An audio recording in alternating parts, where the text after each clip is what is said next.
Aleppo, Here. Avalon, Here. Bell Acres, Bellevue, Here. Ben Abbott, Here. Edgeworth, Hemsworth, Here. Glen Osborne, Glenfield, Hayesville, Bill Buck. Here. Leet, Leetsdale, and Swifty. Awesome. We have a guest today. Maybe we'll introduce our guest. Sure. So Mr. Ed Gardner, it's Case Sabatini. They are appointed audit firm. He's here to give us a brief presentation on the 2019 audit.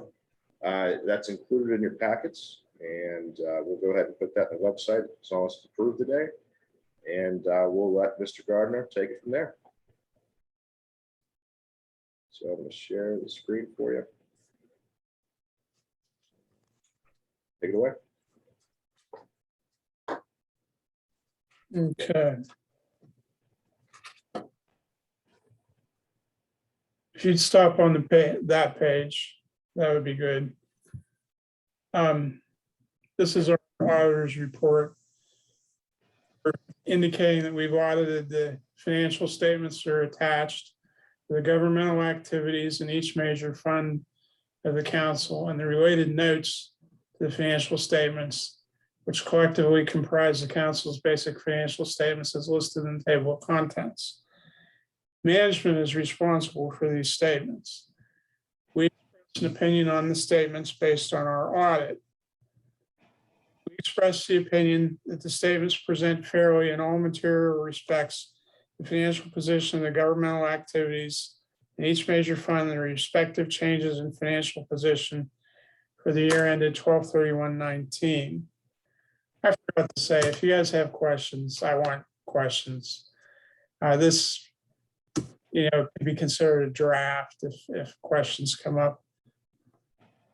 The MD&A, management's discussion and analysis, is required supplementary information on which we have applied limited procedures but do not express an opinion. We've also considered the council's internal control over financial reporting and tested compliance with the provisions of grant agreements, which is on pages 29 and 30, and we identified no findings. Okay, that's probably it for the opinion. If you go to the next section, the management's discussion and analysis. I like to commend this to board members to read it as a succinct summary of the audit report. If you go up just a little bit, the financial highlights, the council continues to administer federal funding for development projects within its members' communities. Expenditures for these projects during 2019 were $695,629, funded by federal community development block grants and local match contributions. Council's unrestricted net position as of 12/31/2019 was $133,369. Overview of the financial statements. I'll just capsulize this. You get two sets of financial statements within a report like this.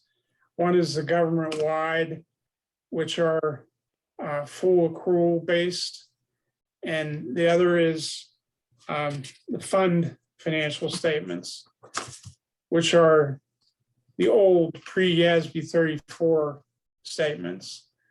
So the government-wide financial statements group everything in a manner similar to a private business. If you look at page 5 of the MD&A, and page 6, you see a summary of the fund balance from year to year and the activity for 2019. We note that we ended 2019 with a fund balance of unrestricted fund balance of $133,369 And we began with an unrestricted fund balance of 116,918, which is a difference of 19,482 to the good.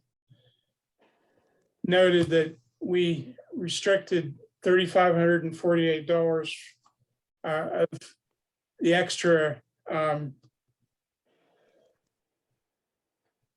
the RAD money, extra RAD money for use on equipment.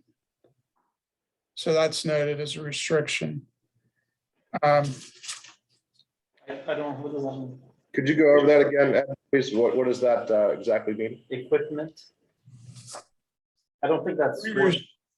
We got more RAD money than we expected. Restricted that excess, took a board action and said, okay, we're going to spend that in the future for capital items. So that's recorded as a restriction under the general fund. So where do you, information you received from our previous executive director? It's in the minutes for like April Of 2020 or 19? 2019. That was 2 years ago. Yeah. You can go ahead. Okay, I have it on my computer if you want the exact reference. Let's see. Change in net position was positive.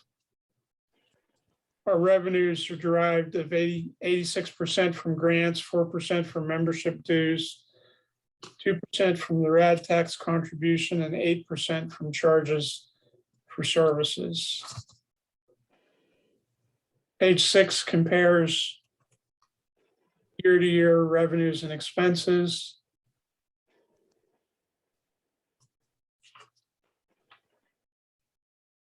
Page 7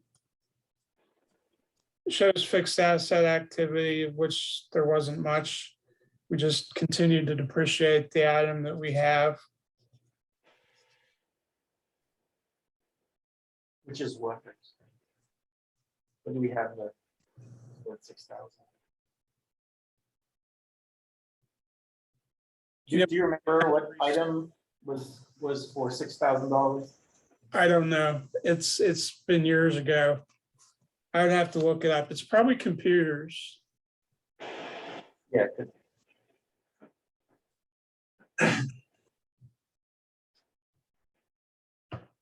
Okay.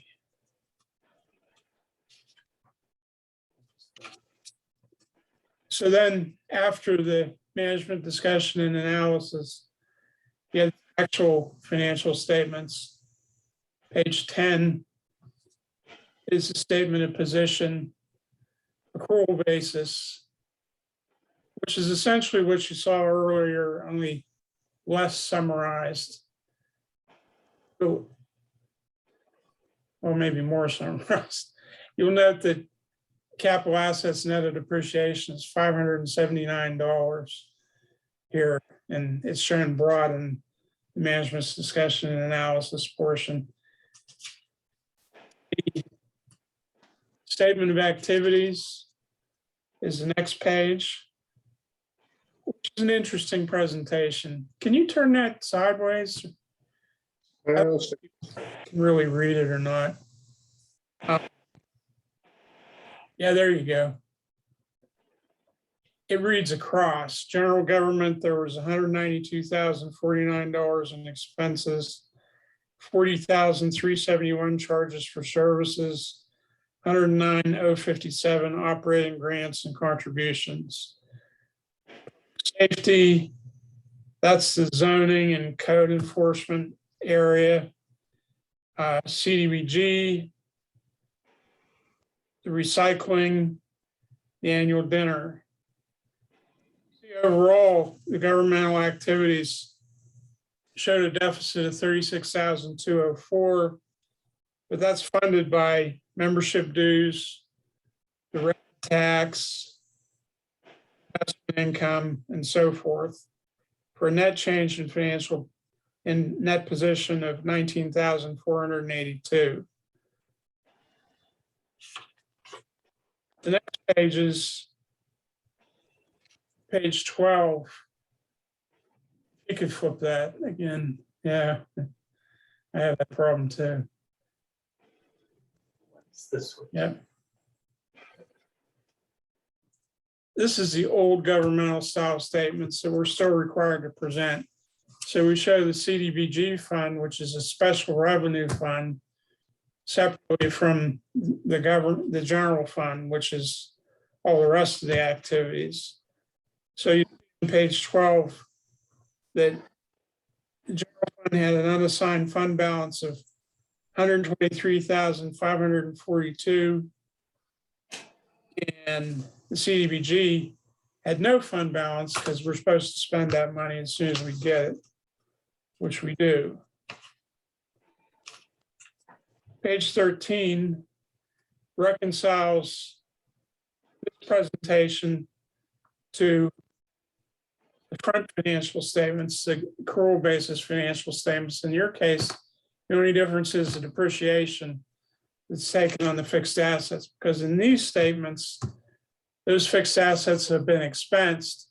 And in the first financial statements we saw, they've been capitalized and depreciated over time. 14, page 14 is more like what you're have been used to seeing over the years as a financial statement for a governmental entity, showing expenses by classification and revenues by classification.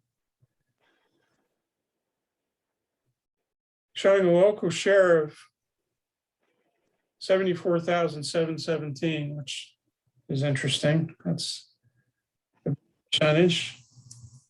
Can you elaborate? Please.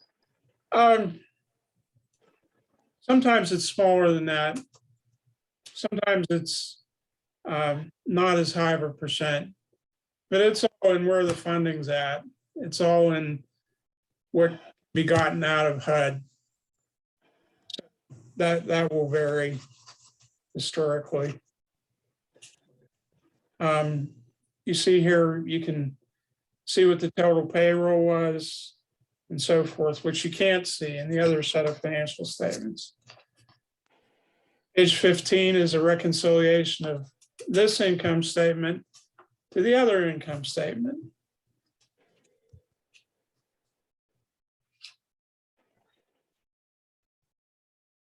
Page 16 begins the notes. There's a lot of note detail, and somebody could read through that at your leisure and see if there's anything in there that needs changed, or whatever. Page 17.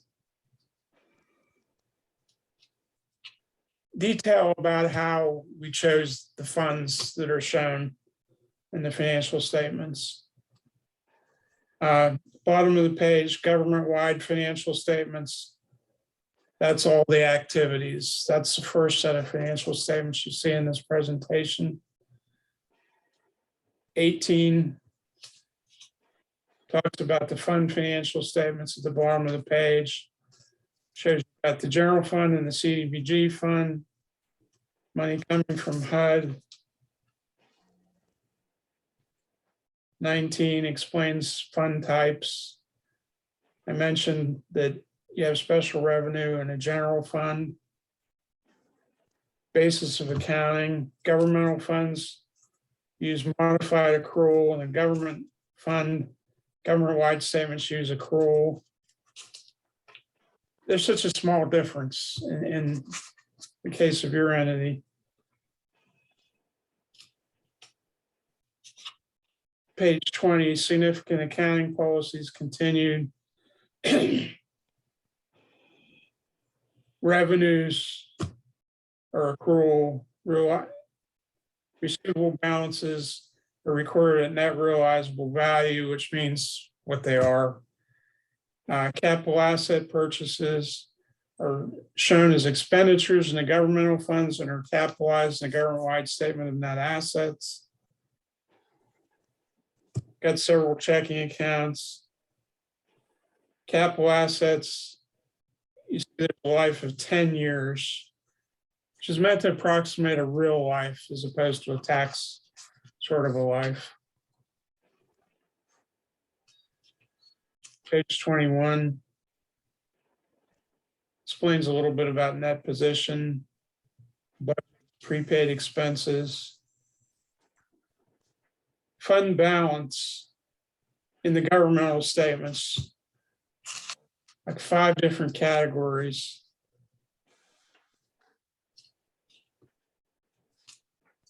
Committed, again, is that recycling / equipment thing. And then 22 through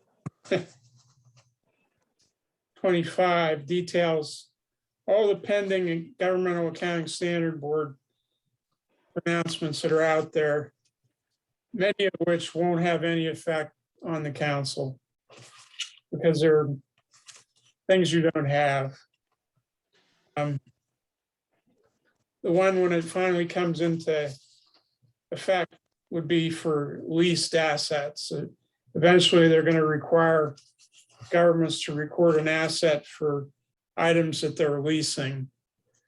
And the whole COVID thing has delayed the effective dates on a lot of these pronouncements. So probably 2022. Let's see that. Cash deposits and investments, receivables and payables details what the receivables were, what the payables were. Property and equipment detail, and again on the bottom of page 26. Page 27. Employee retirement plans, operating leases, contingencies, concentrations. We depend on CDBG funding. And after the single sheet, other reports of independent CPAs, report on internal control over financial reporting and on compliance and other matters based on an audit of financial statements performed in accordance with government auditing standards. We're not reporting any findings on either compliance or internal control. So that's all good.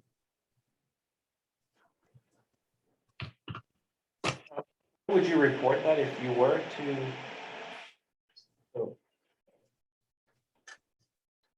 I'm just trying to understand the process where this data would be going. I'm not hearing the question. So I was just curious, you said you don't have to report anything. That's good news. Can you maybe describe briefly what the... Oh, if there were compliance issues, if you were holding CDBG money for longer than 3 days after you got it, before you expended it, you weren't doing appropriate bidding on projects, those types of things would be reported. To whom? And they'd be in the report, they'd be seen by the county. Okay. And that's really it, since you're not at a single audit at this point. Okay. Thank you. Sure.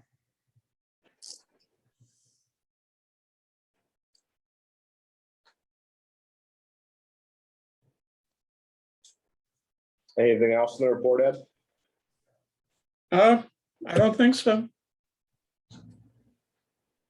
So where do we need to, and again, I should know this, but I don't, where should we produce this report? On the website. Do we need to send it to the county, to the state? Nope. No obligations. Goes to the county. Okay, this goes to the county? Yeah, the Allegheny County Department of Economic Development.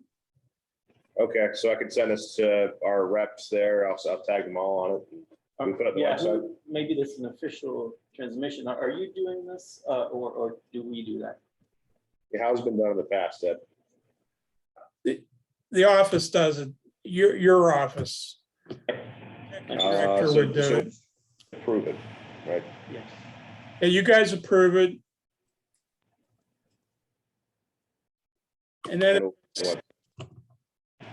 if it's okay, I send you guys however many final copies you want. You know, if you want paper copies of it. We'll take one paper copy, that's fine, but the electronic copy is really what we need.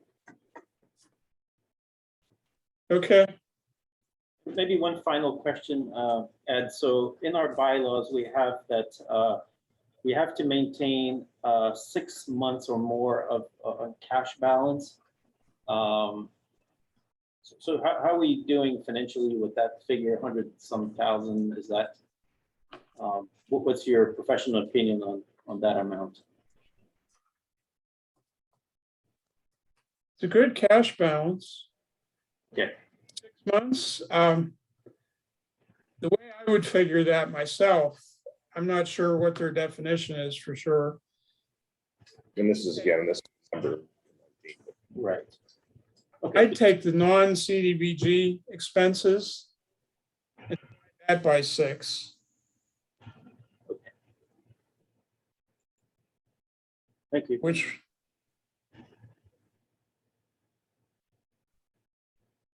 Any questions from the board? Okay, thank you. Thanks, Ed. Feel free to stick around if you like. If not, we'll go ahead and take it from here. that 6-month number I make to be about 120,000. Right, we're close. Okay, That's good. Thanks, Ed. Okay, you're very welcome. so Barb, just join us. Maybe we amend the roll call. We can be in, Yep, so let the record reflect that Barbara Carrier from Glen Osborne Borough is in attendance and John Schwen from Edgeworth Borough is over Zoom. awesome, So up to Matt. great. Okay, next on the agenda is the omnibus list of motion regarding the minutes, the income statement, the balance sheet, the budget, bills, and payroll summary, bank reconciliation, and credit card. I have a motion to go through them and approve them. So, thanks, Paul. Second. Julie, thank you. Patrick, do you want to give us some highlights? I mean, it's all in the report. Yep. So everyone's been provided these financial reports. Really nothing major of note there. Everything as far as the minutes, again, let me know how you like those minutes as they're presented. If you want a little less detail, I'd be happy to do that. I'm an open book with this. This is just how I did before, but if you guys want to see something different in the reports or minutes, please let me know, and I can certainly oblige and change them around. Yeah, I mean, everything's there for you guys. Is there any questions for me? Page number, awesome, love it. So I added the page numbers there, but once I had these like reports, it became a little bit of a mess. But No, it's fine. I appreciate it. Send it early. Like our bar engineers. that's always my goal, the Friday before for you guys. That way you have a weekend. You give it to us, my opinion is you give it to us. And I promise the next packet won't be 77 pages. Any questions on the minutes or any? Okay, let's go for the vote. All in favor, please say aye. Aye. Any opposed? Okay. So the next item is President's report. Yeah, the only thing I have to report is, as I stated at the last meeting, I went to the Bellevue Council meeting to talk about CDBG. So Patrick and I talked for a very brief period of time, and we introduced you, and we just mentioned what the role of the COG was with respect to CDBG administration. And anyway, if you have questions, about it, I'll be happy to discuss. Okay, next is your, Yep, so everyone should have gotten a copy of the report in the packet, but I'll just briefly go over it. First thing on the agenda there is going to be our CDBG 48. So that's going to be next year's award. The period for pre-applications is open through September 10th. So if anyone has a project in mind for your community and you want to set aside some time with me and your engineer, I'd be happy to do that. I really want to get more people involved in this to become sort of an annual routine thing. Even if you don't get it up, say you apply this year for a project and don't get funding this year, it's something that we have the application, we can just copy and paste it and do it next year, right? So I want this to be something where everyone's involved and we sort of break through the same handful of communities. And that's not a bad thing that those communities are used to knowing everyone's used to it. So again, the traveling glass dumpster, it seems to be a nice hit. We're going to have it next in Bellevue, actually. So that's going to start on the 25th, I believe, this month. And it's going to be in Avalon also. And I guess that's the downside of this 77 pages. Oh, that's why, because that presentation was before everything else. gotcha. So also in the report, you're going to see that the 5-year refuse contract, we'll have that coming up on the agenda tonight. Recommendation from the garbage committee, the garbage recycling committee. The 2019 audit, we're expecting the 2020 audit coming up shortly in the next month or so. So we'll just continue along that, close the chapter on both of those and move forward for the 2021 and get ready for that. Everyone here is invited to the Hayesville traffic discussion. I'm sure we've all sat behind a car turning left across the railroad tracks there and get pretty dicey and become pretty unsafe pretty quickly.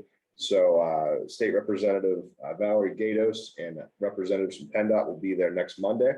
So the 23rd, starting at 10 a.m. And they're just facilitating any comments about that for members of the community in Hayesville and the surrounding communities as well. So again, if you guys have any comments and can't make it in attendance, please relay those comments to me in person or via email. I can make sure that Amy Path gets that. And Amy's the one that's really kickstarted this whole discussion. So Patrick, can you, I guess I want to make sure that we get the COG support behind what, I mean, she's going to be the main person presenting the points and if we need to back this up with a letter or something to just say, you may not be at the meeting, but we care about this. I can certainly type something up for you guys to take a look at if you want to make a motion for that. What specifically are they looking for? Just a turn? Yeah. Short-term turning arrow is. So I'll just sort of copy this is straight from Amy's email here. So Amy Path has invited interested parties to attend a meeting hosted by State Representative Gatos, along with representatives of PennDOT, to discuss the Hayesville Glen Osborne light on 65. Hayesville Borough is seeking the installation of a turning arrow for residents, school buses, and local employees trying to cross the intersection. This meeting will take place in person on August 23rd at 10 a.m. behind Pittsburgh Stage Inc. And the address is 2 South Avenue, Stokely, PA. And anyone again that has any comments or feedback, we can give those to them, whether you do it in person or via correspondence. Yeah, so they're just asking for a turning arrow. That's right. Mm-hmm. Yep. So I would be, again, I would be supportive of a letter to, if that's what they want. I don't want Hayesville to just go there. I don't know how many residents have in Hayesville, but it's the weight of 30,000 people as opposed to a few hundred. So. I'd be happy to type up a letter, and if you guys want to take a look at that between now and Monday, I can hand deliver it to whoever's in attendance there. And so also the 2020 census, the preliminary data's come out. I was able to sort of track with the tracks themselves what our populations are looking like. The only sort of gray area is going to be Sewickley Heights. So I'm going to zoom in real quick on the projector up there. I don't know if you guys can see this. So the COG itself has grown. So most of the towns are in the green, a few are in the red, but even if they're in the red, it's not by much. And again, the really weird part about this is it doesn't go by community. That data is not available yet unless you have over 5,000 people. So towns over 5,000, the data is up. Most of our towns aren't over 5,000. So these tracks include like Aleppo, Glen Osborne, Glenfield, Hayesville, and Killbuck are all on one track. that entire tract is up 18%. You guys increased by 600 residents. Now, I can't see which town's driving that, so that's still a gray area now, but I'm sure in the next couple of months. Sewickley Heights is a tract with Sewickley Hills. So again, I don't know, they both grew, but I don't know which one's driving that. So I just put not available. Even not including the 810 people from Sewickley Heights, we're still up from 2010 over 100 people. So we're going to probably be about 1,000 people up when it's all said and done. So that's great news. And again, even the towns that lost people, like Edgeworth lost 6 people. Like that's not a huge change. I think Bellevue's down like a couple dozen. So there's not a huge change there either. So you're saying that the 1,000 is because of the NA, which is going to be around 900 or so. Yeah. And then, okay, gotcha. So overall, we're going to be up about 1,000 people. So I thought that was pretty good news. As soon as that data comes out by municipality, I'll certainly let you guys know. But this was just me mining through some of the census tract data from And 2020. Allegheny County in is general? up. So Allegheny County for the first time since 1960 actually gained. So that's good news. The city of Pittsburgh only lost like 2,000 people. Again, great news, because usually it loses like 20, 30, 40,000 people. So again, it looks like this area is really starting to actually plateau or even in some cases turn around with a higher population. So that's cool to see. Oh, sorry. Go back up. So Sewickley's up 2%. So about 100 people. Yeah. And a couple. Thanks for showing. Yeah, I thought it was some pretty cool data. The last couple items that aren't on that agenda that I wanted to add tonight. So I met with representatives from the Edgeworth Club concerning the annual dinner, which we have scheduled for October 20th. They're going to give us basically free range of the building for $325. So this is going to be the cost of the food, which I'm still working out the details on as far as, turkey versus prime rib. But it will be a slight increase from our previous dinners, but I think the venue itself and the atmosphere should definitely warrant that. And I'm pretty excited to announce that more formally once the details become finalized. So again, the date's set, we know that, and the location is going to be the Edgeworth Club. Just the final price and the procedures as far as tickets and door prizes and all that, we'll be finalizing that in the next couple of weeks. So really excited for that and to get everyone back introduced to each other and a really top-notch venue. And last thing, I want to. Patrick, on that note, do you want to, maybe we briefly talked about this, like a committee to help you with the, there's a lot to do. What have you guys done in the past? I'm open to any suggestions. I know this is my first dinner, so Yeah. hey, I'm open to whatever you guys want to do in that regard. So I mean, I know, Barb, you want to talk about this? I mean, essentially, a lot of it is organizational skills, I would say. You have to get spot, I mean, it's a topic, maybe endeavor for the cause, so you have to like elicit sponsors. And also getting sound, having a good speaker so that you have more attendance. So I have an idea with that too, and I want to talk to Valerie on Monday about it. So I met with Anita Kulik a few weeks back, one of our state reps here, and I want to meet with Valerie. That's been one of my goals too, is just meet all of our representatives, state senators, and House representative members here. And I thought it would be a really neat idea to have women in politics as far as leaders in our region that happen to be from two different sides of the political spectrum, but they mentioned that they work together all the time. And I thought that would be a refreshing sort of voices to hear about working together for the greater good of the COG and Pennsylvania as a whole. So I thought that was that's the route I wanted to go down. Do you guys have any feedback on that? Right. I think Elon is also going in that direction. I mean, they're got a committee going or some events. So maybe I think it's good. So Monday, I wanted to introduce myself in person to Valerie and set up some time to just sort of grab a coffee and get to know each other and throw that idea out there for her. Anita was all about it, but I want to get Valerie's thumbs up for that too. But I just thought it was good for the current political climate to get people that hey, maybe have two different sides that are of the same mindset to work together for our communities. So last thing I had was I wanted to see if you guys would be interested in setting up a budget committee where I can work budget and bring that to you guys for the September 15th meeting in anticipation of our October budget meeting on October 27th. Yeah, I think we should meet one evening and go over some numbers, and I think the plan is to discuss the, the dues and make sure that, I know Susan was doing a lot of grant seeking, and so what is it gonna look like in 2022? I think it's the discussion definitely needs to start now. So on that note, did we want to set up the committee for that October dinner now? Do we have anyone that wants to participate in that? Let people think about it. It seems like it's always hard to get people on Okay. committees on the spot, so. Okay. Yeah, I'll be on that dinner committee. Okay, Awesome. I'll mark it down, John. Thank you very much. And I'll send up an email, and if you guys want to take a look at that, and we can get something finalized. I mean, this is coming up sooner rather than later. So definitely something I want to get organized within the next couple of weeks. So, So it'd be nice to have, definitely on the budget. I'll be there, hopefully Paul, because of Vice President, and then John as well. That would be nice. And then obviously everybody else is welcome, but the three of us should.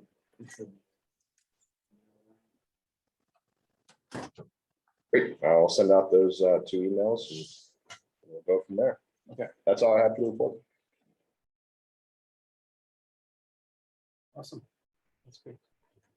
Okay, new business. I think we took care of item A. Did you guys want to formally approve that so we can get the finalized copy? Do I have a motion to approve the audit so it could be submitted to the county? And let's specify in 2019. Yes. I make a motion to approve the 2019. Second. Article second. Any discussion? All in favor? Please say aye. Aye. Any opposed? Okay, perfect. Okay, item B is the refuse Mhm. contract recycling. So everyone has a copy of the letter that I'll pull up on the screen so I can see it too. A copy of the waste and recycling contract recommendation from the committee. We do have 2 committee members in attendance, John Sebastian and John Schwend. So again, I'll just read this out loud so everyone's on the same page. So on July 2nd, QVCOG Refuse and Recycling Committee conducted a mandatory pre-bid meeting for prospective bidders regarding the 5-year waste and recycling contract. Representatives from Waste Management and Noble Environmental were both in attendance. After fielding various questions and for the participants, both in person and via email, a revised bid spec was sent out to the prospective bidders on July 9th. On July 22nd, final bids for the 5-year waste and recycling contract were received and read aloud at Killbuck Township Municipal Building. Both Waste Management and Noble Environmental submitted bids. Upon review of the received bids, both bidding agencies have submitted the required documentation as per the bid checklist, page 6 of the bid specifications. Bid highlights: Waste Management currently provides waste and recycling service for 11 participating QVCOG members. The current contract with Waste Management expires on December 31st, 2021. Waste Management proposal ranges from a 21% savings to a 16% cost increase, depending on the community and its current service package. Please note the highlighted percentage increase or decrease reflects the current service package within each municipality. Each municipality may alter their service package and payment process, which may result in alternative pricing than reflected within the attachments. Waste Management's proposal includes a flat 4% increase through years 1 through 5 of the agreement. Waste Management's overall combined proposal, options A and B, is a 65.3% decrease over Noble Environmental's proposal. Noble Environmental's proposal ranges from a 20.8% increase to a 114% increase, depending on the community and current service package. Again, please note that this is based on what your package is now and not what it's going to be moving forward. Noble Environmental's proposal includes a flat 3% increase through years 1 through 5 of the agreement. And it's a 65.3% higher bid tabulation than Waste Management. Included within the bid analysis attachment is data based on a per pool basis for municipal dumpster services. Given the individualized nature of that, no formal recommendations on that. You guys can take that back to your towns and see what you want to do with the dumpsters, right? So recommendation from the committee based on the significant price difference between the 2 received bids. The QVCOG Refuse and Recycling Committee recommends that each participating member community move forward in awarding the 2022 to 2026 waste and recycling contract to Waste Management, Inc. And it's advised that each participating municipality has their solicitor review the provided bids, which I can send to each staff member from your towns prior to awarding the contract. It's also recommended that each municipality verify its current pricing as compared within the bid analysis attachments, compared to what you're currently being invoiced or what your residents are being invoiced. This is just what I had on my database. Any questions or comments concerning the recommendation and or bid process should be directed to me via email or just give me a call.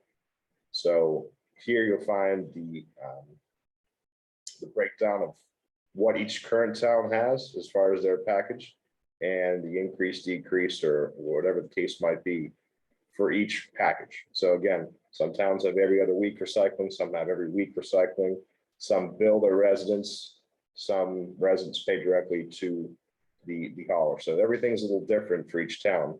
I encourage you to take a look at this attachment for your specific town.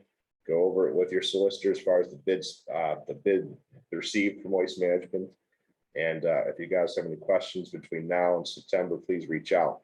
But I think the document here, it's pretty self-explanatory as far as how it's set up. But yeah, do you guys have any questions on that process or document? No, a quick question to understand the details. So just looking at, I think it's option B, where Ben Adam is, just to make sure I'm understanding the things, because page. So it's probably on page number for that one. But so option B, I'll pull it up here. Yeah, so So Ben Adam, you guys are.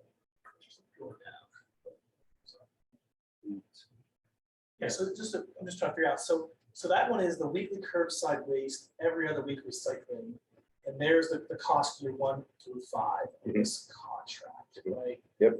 And if you scroll down, let's put this walking up. I'm seeing that because basically the cost breakout there. I'm sorry if these numbers are. I'm trying to know what the difference is between. So it's really it's not a very significant change to go like the bid on weekly versus it's recycling. The difference is the bi-weekly versus weekly. Oh yeah, I see what you mean. Yep. No, that's like $3. Yeah, and the cool thing to look at too is, okay, so you guys, the resident is billed and pays directly to the hauler. So you see where it would be there, $21.98 to go up to the same level of service.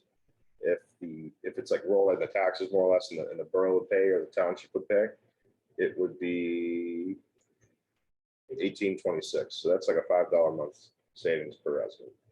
So I mean, again, like this is just showing what you guys have now. You don't have to move forward with that. You can change and rearrange it, add household hazardous waste, remove it, increase your recycling, bill your residents, not bill your residents.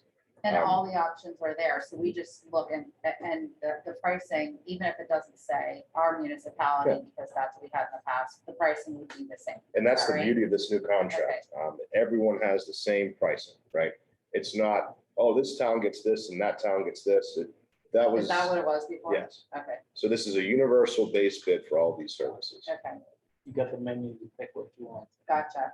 So it's okay then to share this with our councils now? Yep, Okay, because I kind of gave an overview at our meeting Mhm.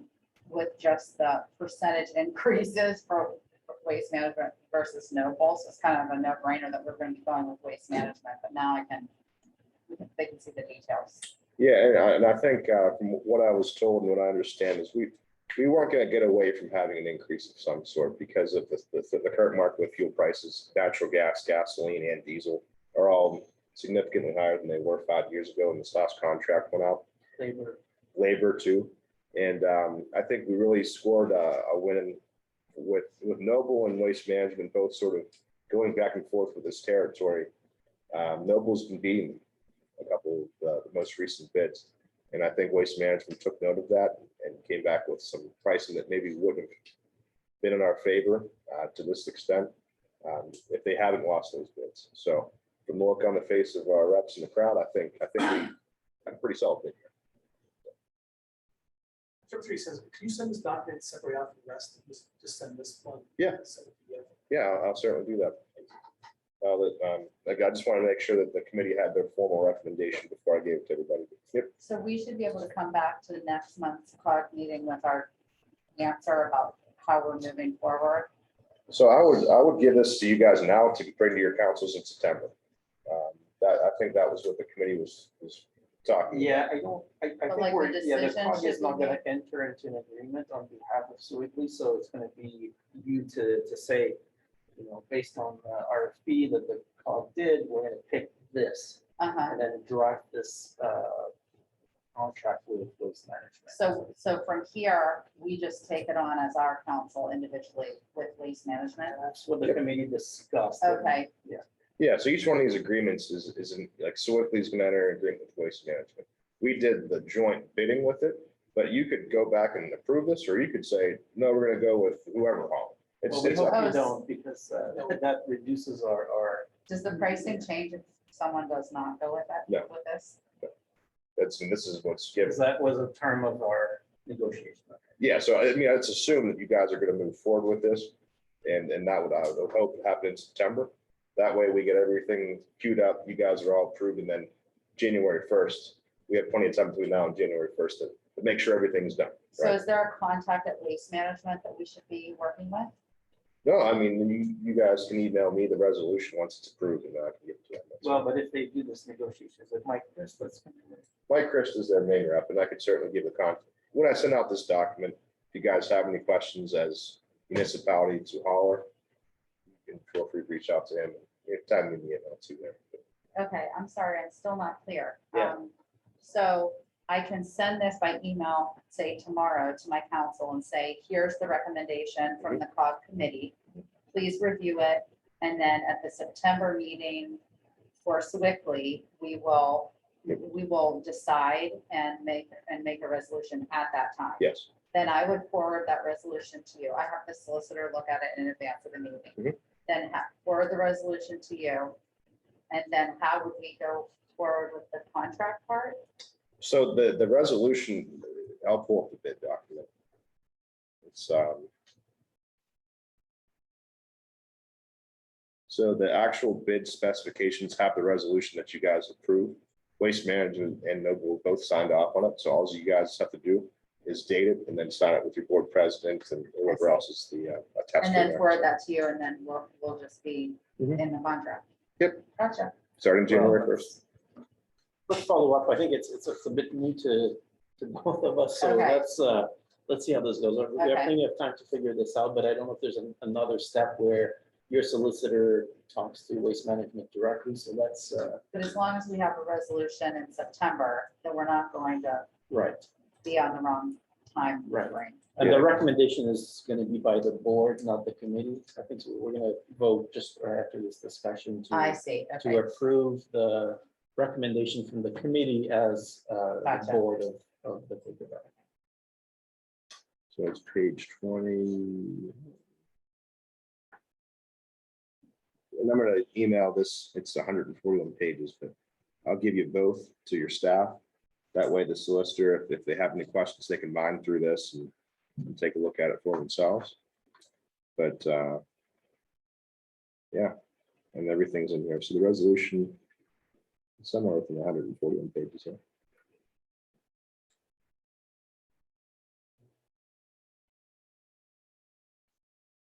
I don't want to take up too much of your time. So I'll email you and tell you the page number here, just so we can move along. Yeah, But, we'll clarify the next step for sure. Okay. Okay, so if someone wants to make a motion to approve the committee's recommendation. maybe you- Motion. Go ahead, John. Yeah, I'll make that motion. Okay, do you have a second? Second. Okay, great. Okay, more discussions? Okay, all in favor, say aye. Aye. Any opposed? Aye. Okay. Is it one person or any? Let's go roll call. Okay. So let's go next year. Aleppo. Aye. Avalon. Bellevue. Ed Abbott. Edgeworth. Patrick, I'm having a hard time hearing you guys on that owl. What are we doing now? It's a roll call vote for 8B, the waste and recycling contract recommendation. Okay, Yeah. aye. Want to record that? Glenn Osborne, Kilbuck, Aye. Swiftly. Aye. Okay.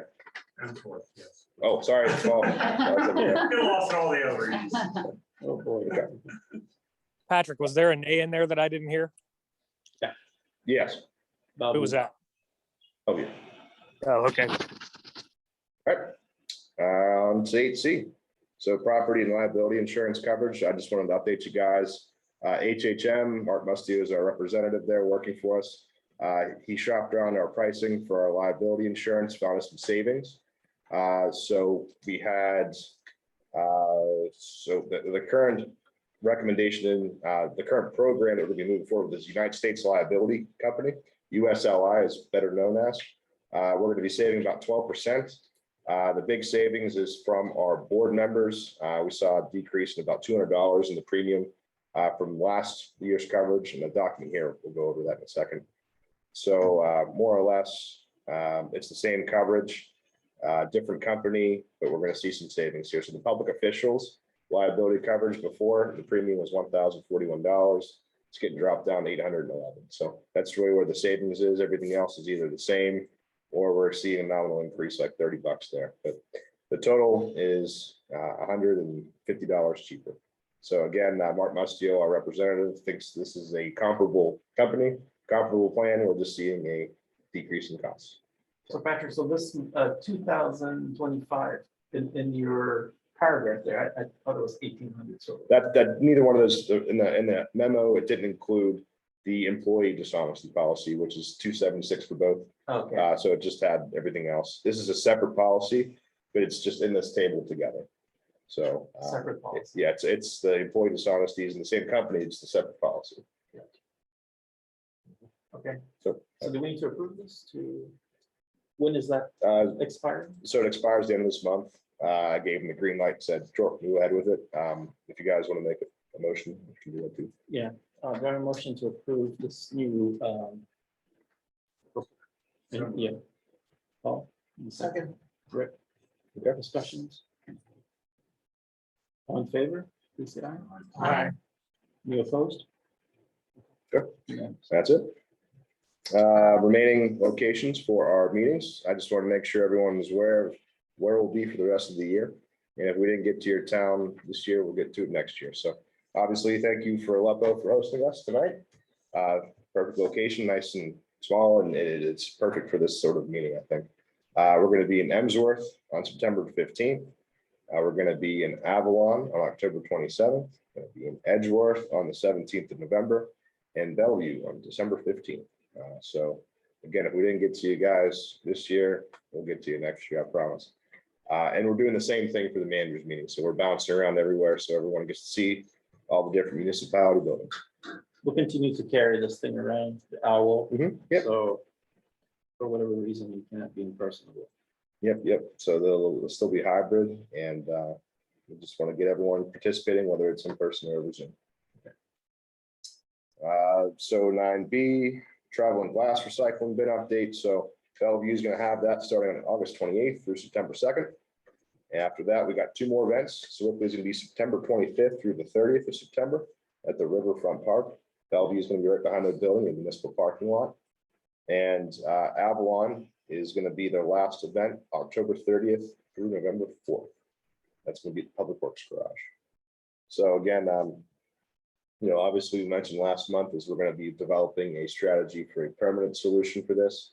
We can't implement that until all of these events get their time in the sun. So over the next, obviously during budget season, we're going to really take a deep dive into that and show you guys what we have in mind. Hoping to meet, Harry mentioned that location in Kilbuck that we might be able to have right up the boulevard. I think Paul mentioned the location too, behind the municipal building that might be suitable for it. So I think we have a couple good options here. We'll just have to go over the details as far as security and things like that. But looking forward to bringing this solution permanently for our residents. I'd love to have a price range for that I could take to our budgeting. Yeah. Even just a range so we can get it in the budget, otherwise it's Yeah, not gonna be well, in there. I think we'll talk about that. Yeah. Okay. For the September 15th Cool. draft budget, I think that'll be something that's definitely going to be finalized or at least Okay, comprehensive enough to talk about. okay. Hopefully. Okay. And again, the flyers, I have these flyers I send out to all the staff of the host communities. I post this on our Facebook too. So when it does come to your town, I just ask if you have a Facebook page, throw it on there, Twitter, or whatever the case might be, whatever we can do to show PRC that, our residents are passionate about this. It's only going to help us, in the negotiations and the solution for our permanent class facility. So. Are we getting a good turnout? Yeah. I mean, the more that you advertise it, the better it is. Yeah. I think with it only being there 5 days at a time, you're never going to get, I think you guys may have had one that did have 2 pools. Mhm. That's great. Keep up the energy there. And I love that intensity from the Sewickley and the communities around it. I think the key is those advertising, just getting Yeah, the word out there. I agree. It's pretty rare to get it filled in 5 days. So definitely spread the word. That's it for that one. So last one we got 9C, the visits. You guys can take a look at where I've been, where I'm going. So pretty much to the point where I've seen most of the staffs. So Sewickley, I know you guys hired a new manager, right? I was gonna report it in my Perfect. report. I was gonna say, you guys were the outlaws. I haven't had a chance to meet a date, so hopefully we'll get that settled in the next couple of weeks. Yeah. We'll give her time to Yeah. get her settled in. But yeah, and we're pretty much wrapping that up. And the municipal board meeting, I just came from Glen Osborne last night, and that's the majority. I still need to do that. So just trying to get calendars synchronized and everything.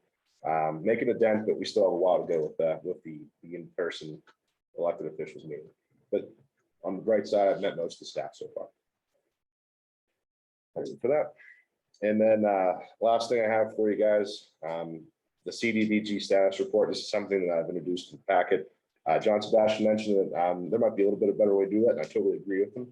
Instead of just listing what each project is and where it's at, I'm going to have like a tiered system, like green, yellow, red. So that gives you guys the ability as elected officials here and delegates to see, okay, oh, my community is in the red. What can I do to help speed this up? That way we're making sure these projects are compliant and the contractors are getting paid, and then we can keep these things rolling along. So Yeah, I guess talking to the county, their biggest, issue that they see is timing, right? So with elected officials pushing engineers and getting better communication, then I think we'll try to make this smoother. So this report is gonna be, most of us, we don't really care about what's happening in other, towns. And so we're just gonna highlight the problematic cases and then get those moving. And just to show you guys kind of where this actually comes in real life, like John Sebastian said, sometimes it's easy to forget about, what's happening in community A or community B. But with our contract for this year, 2 municipalities are ready to roll. One's not. And I can't move forward with any of those projects until all 3 get to the starting line. So basically, one community can hold up all communities. So this report, I hope we'll just get that in front of you guys, and maybe you can help us move the projects along in a more efficient manner. And I just understood why that was. We had a meeting with the county this week, and that was illustrated to me why. And then it's because of the way the money is allocated to the COG and the way they're clustered. Everything needs to move forward. So, unfortunately, it gives us more flexibility on the other side, but there's issues. So like once the contract's set and that money is allocated for those projects, then towns can take off, and some can be slow, some can be fast. Hopefully none are slow.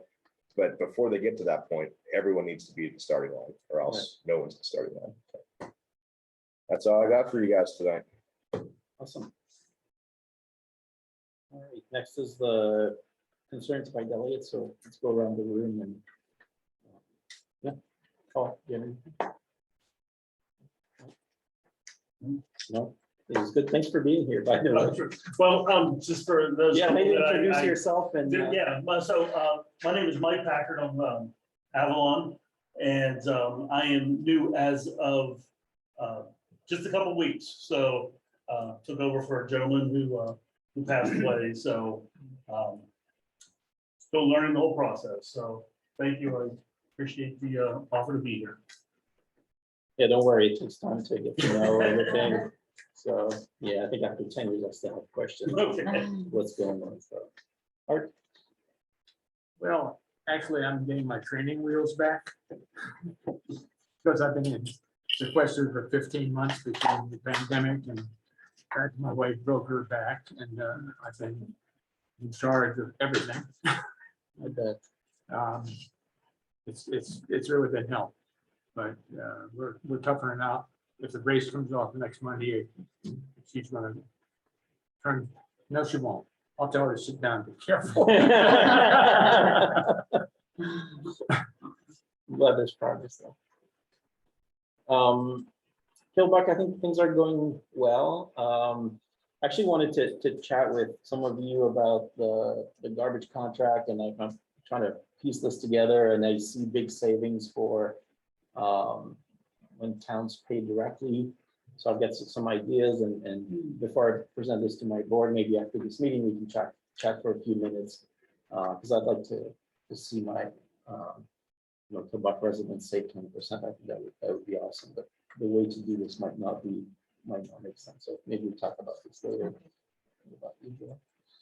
Swiftly, so I am happy to announce that we have hired a borough manager. Her name is Donna Hyde. She comes to us from Reserve Township, where she has been manager of the township for many years. And before that, she was assistant manager. And before that, she was tax collector. So she really worked her way up through the ranks there. And I think that she has a lot of good experience. Also, she I'm sorry, just, what's her name? her name is Donna Kaib, Kaib. Kaib. Thank you. The reason we liked her, we had 20 applicants for the position. And I was kind of chairing the search committee. So I did all the phone screens, and then the committee decided who to bring in person for interviews. The reason Donna really stuck out for us is that she really just seemed like a people person, which is what we wanted. So she's very people oriented, and she starts tomorrow. We're doing our onboarding process. She's gonna need to meet you, Patrick. What I'm gonna do for her is provide a list of key people that she should reach out to within the first few weeks to try to meet with. So you'll be on the list. The other thing for Swiftly is that I've been chairing the committee for Light Up Night. We are gonna have Light Up Swiftly on December 3rd from 5 to 9 p.m. We're bringing it back this year. Hopefully COVID will cooperate. I mean, I think we are going to go forward with it because it's outdoors, unless, there's a massive change, which there could be, between now and then. But we're excited about that. We have like the fireworks and the band and the ice sculptures and the live reindeer. And we're working on figuring out how much it costs to do lights, which is insanely expensive to actually get the lights put up. I think in the past, I learned that our borough arborist was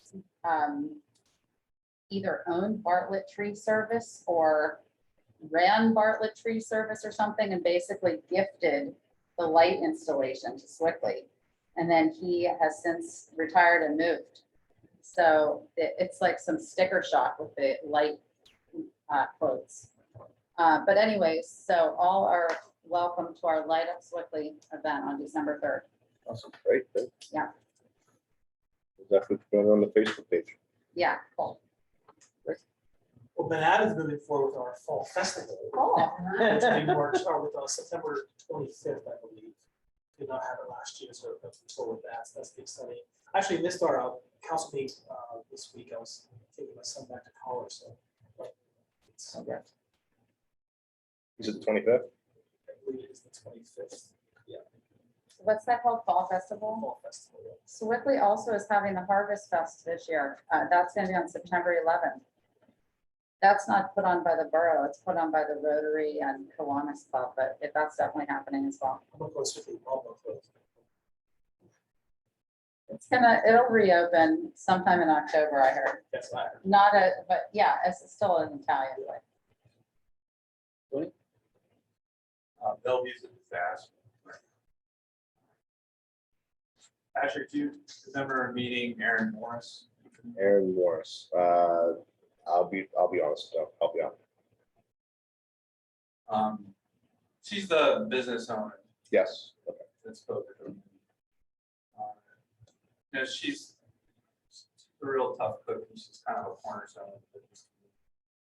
She, you know, she's put about $300,000 into her building. She owns the building. And the streetscape project, which is our CDBG project, it's causing all of the businesses. I guess I can't accurately say all. It's causing many of the businesses in the business district with flood. She's received an $18,000 insurance settlement for it. And it's been an argument for the last 10 years about getting a new designer for this program. And Bellevue finally did vote to open up an RFP to get a new designer. And over the course of a week, there was, you know, I won't belabor it, but there was emergency meetings with select people in our council. None of them included COG members, all right? I don't know. I mean, I feel like, I mean, if we want to go there, we can. No, I just want to make sure that you're not putting any blame on COG people here. Well, I did last meeting. I'm Yeah, which is maintaining that. completely unfair. Okay. I mean, we want to discuss that now? So I wasn't. I would rather not. Okay. Maybe that's another time. But just to report it to you, we're continuing with a design that's most likely going to perpetuate or extend the problem to the rest of our business district. In an area that includes a hardware store that has retail in their basement. So I mean, if they have the same problem, they're probably going to leave. And yeah, I'll leave it at that for now. It's a problem I feel that you should be aware of. Barb? Glenn Osborne finally, after 2.5 years, has settled our border line with Louisville. Originally, there was, according to the deeds from both municipalities, 60 feet that was on county. So that Hayesville light is now for Glen Osborne. Oh, wow. We have always, Glen Osborne has traditionally, even though it wasn't light, we paid for the upkeep and the light itself. And we have done several traffic studies of that light. And I saw horrible intersection. So that. Number two, Glen Osborne just might be homeless. We do not have a municipal building. We use the school, and the school due to COVID is looking, we will see in the next few years. This work last night, the school is looking to not have outside activities in the building. So we'll see how that goes. What are your options at this point? We can use Mary Roberts Barnhart Park outside, but that's it. That is it. I mean, we could use Swiftly, but that's not an option that council would like. And Woodsdale kindly has volunteered that we can use one of their rooms. So this is new to us, as I said. Council meeting, and we're investigating. So you haven't met in person then since a year or so. Have you met in person? No. Okay. Well, last night was, we met the last 2 meetings. Because we meet in person. I see. But the school, due to the new structure with COVID, it's changing, it's using the room that we use. But we're talking with them. And part of our agreement with the school is that we can bring this person. Good luck. John? John, anything? I think it's time for that zoning here. Okay, There we go. okay, I think that's everybody, right? Oh, hello, hi, hello. Heck, If you had anything, John. Yeah, the only thing I'll announce is after 20 years of dedicated service to the Edgeworth Police Department, Chief Robert John English is retiring on September 5th. We'll have a little ceremony at our September 21st council meeting, and we're working through using a promotional process to find a new chief. thank Chief English for his service. I agree. Thanks for the update, John. Okay. Have a motion to adjourn this meeting? All Second. in favor? Thank you. Thank you, everybody. We're gonna go ahead and hit stop.